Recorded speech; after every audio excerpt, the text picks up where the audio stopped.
What's up, everyone out in YouTube land? I can't remember what this one was called, but it is the $10 SOG Seal Pup, basically. Really awesome, actually. I have been a Cold Steel fanboy in the past. You know, they just appeal. They make really cool, they used to, let's say that. They used to be really interesting designs, and just coming from a world where I was like brought up on fantasy stuff, like I loved that they had medieval weapons and just like modernized kind of, old stuff and made it into like new things that you could actually get. But I actually am not a huge supporter of Cold Steel ever since they got bought out by GSM Outdoors, who also own SOG and Camillus. And I actually like some old Camillus stuff for sure, and I did not know they were a part of GSM Outdoors until I did some research. But I was a little upset that Lynn sold the company. Lynn Thompson sold the company, and while I feel like that is totally part of the American dream, is you build something from scratch and then you get enough money, then you get enough clout that some huge conglomerate wants to buy you out and give you a cool, $10 million and, set you up for the rest of your life. And you just relinquish all responsibilities. I feel like that's what Cold Steel has done. I'm sure that's what SOG has done and Camillus has done. And, all of these brands have been, like, Camillus is really an old brand. So they've been around a long time. I don't know exactly. I think they may have been out of New York. I'm not exactly sure. But either way, I don't want to give all my money to GSM Outdoors. So I'm kind of off the buying of Cold Steel, SOG, and Camillus products. I have a few Camillus knives, like not actually a few, just two actually that I really liked, and they both came from Walmart. Nothing wrong with that, but and they were very affordable, so the affordability is there with Camillus. Cold Steel, SOG, but this guy, $10, and it's like, sure, I don't want to give my money to GSM Outdoors. But like, for $10, I don't mind giving $10 to the Chinese company that made this, because it's still good. It's not great, but it's sharp and it's really cool. And I've said it once, I'll say it again. I love affordable knives that you don't care about enough to not use them. You know what I mean? Like, if you buy a $55, $75 knife, it's just like, well, I don't want to mess it up. I paid a lot for it. You buy a $10 knife, you will stick it in the fucking dirt because it doesn't matter. It's like, who cares? I'll sharpen it up. You know what I mean? This is out of the box and it came decently sharp. But I'll touch it up.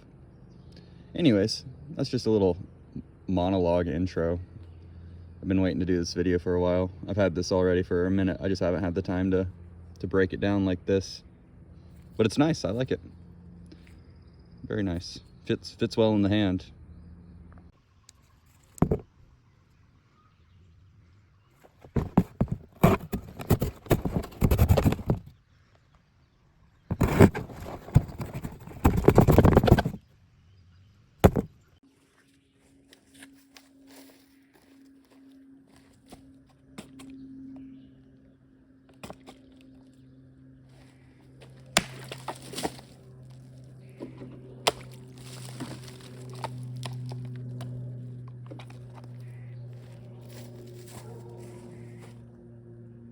So, some conclusions here.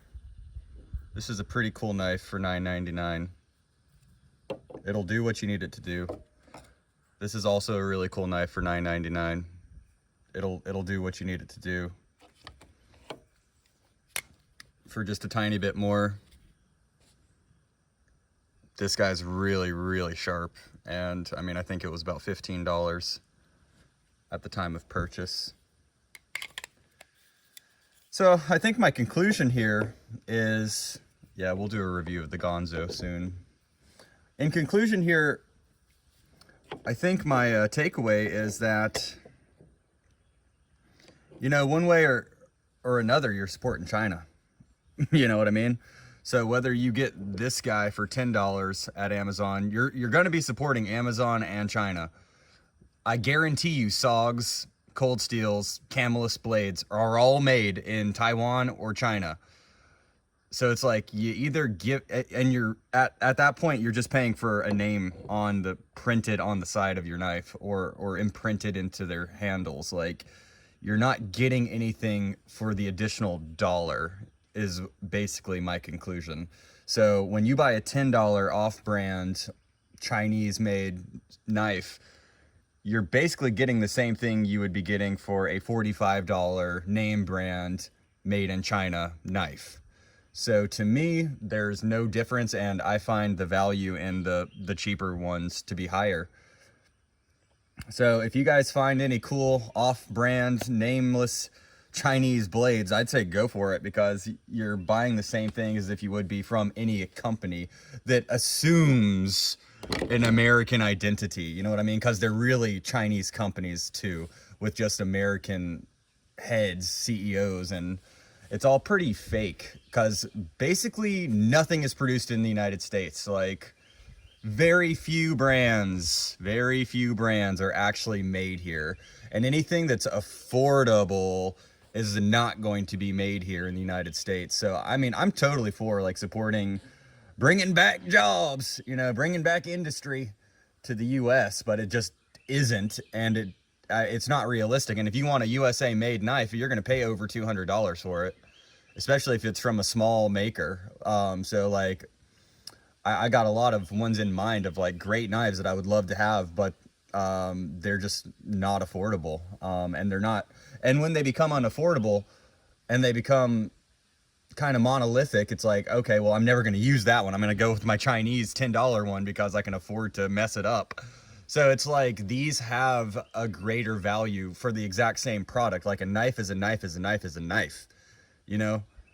And how you have to like, and like, blade culture is fun and cool and interesting. And there's so many blades to have. It's all fun, but like, at the end of the day, you got to eat, you know, first things first. But, and the thing is, like, these $10 knives, like $20 for two, like, that's, you can do everything you need to do with these two. You know what I mean? And you're out $20. Yeah, you may have to sharpen them more often, and they may be slightly more difficult to keep sharp, but like, that's not a huge deal breaker. Now, when it comes down to it, at the end of the day, what would I rather have? Like, this guy and this guy, or like a Spyderco that I paid, you know, $150 for? I'd go with my Spyderco for sure. I'd go with that Japanese steel. You know, my Grail knife. What is my Grail knife? It's you know, it's my Boker trench knives, like my World War I replica trench knives. You know, and I was lucky to get one off eBay for like $100, but they're about $300 now. You know what I mean? Like, and that's German steel, German made. Awesome. But like, wow, is that expensive? You know what I mean?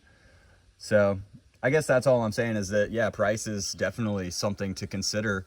And when a lot of the times with companies like SOG, Cold Steel, Camelus, stuff like that, you're paying for a name because you're still paying for Chinese labor and steel and plastics. It's like, there's just nothing wrong with it. You know what I mean? Like, I don't see like made in America, buy America. It's like, yeah, sure, that's great, but you're going to pay a lot for that, versus like made in China. Like, when you've got an American brand name matched to this blade, it's still made in China for the most part. Like, almost everything is made in China, and anything in a mass production is going to be made in China, period. Like, it just is. It's been that way since the 80s, you know, maybe even the 70s. I think we really started getting rid of American industry in the 60s, 70s, and fully in the 80s. So by the 90s, we were completely running on China. And that remains true to this day. You know, occasionally, back in the day, like 10 years ago, sure, Cold Steel, they had some machetes coming out of South Africa that were awesome. They had some stuff coming out of India. So, I mean, yeah, it's not all China, but for the majority, it is China. Especially today. I'm not exactly sure if they even produce a lot of the same blades anymore, but like, I don't know. I almost guarantee you a SOG Seal Pup is going to be a Chinese blade with Chinese steel. And it's like, who cares at the end of the day? A knife's a knife's a knife's a knife, you know. A rose by any other name would smell as sweet. And it's not like this thing is folded anyway, you know. It's like, I haven't put it through any like hardcore abuse, but I feel fairly confident that it would sustain whatever. Same with this guy. It's like, yeah, these are going to sustain whatever you gotta do. Because I mean,